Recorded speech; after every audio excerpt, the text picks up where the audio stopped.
राजा दशरथ जी के महलया टारी आयर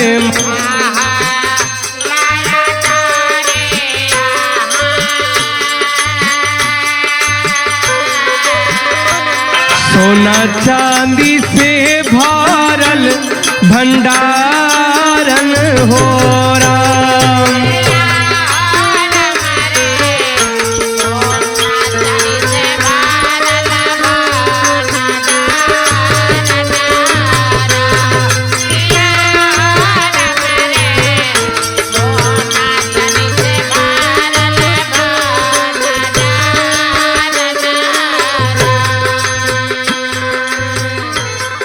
एक ही लालन बिन सुना लागे लाभवन रे लागे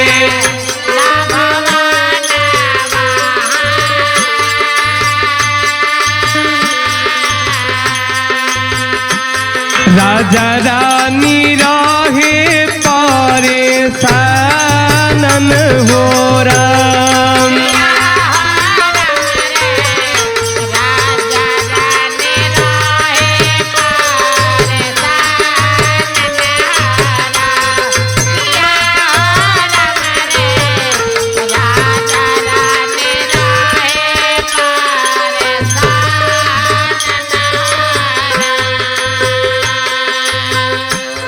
गुरु वशिष्ठ जी के मानी के बचानी आयर मानी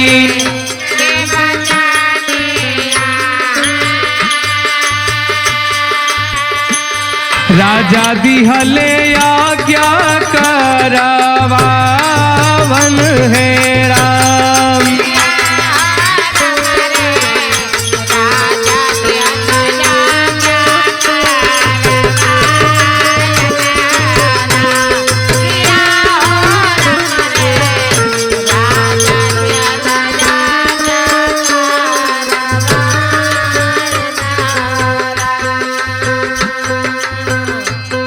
यज्ञ से निकलल भारल खीरा के गागारी आयर खीरा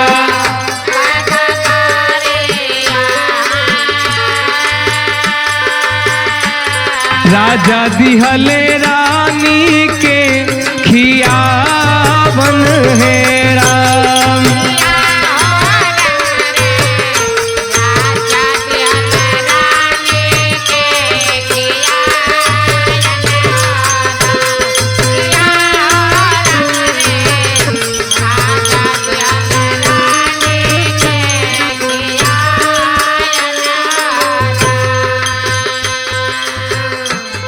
कहेले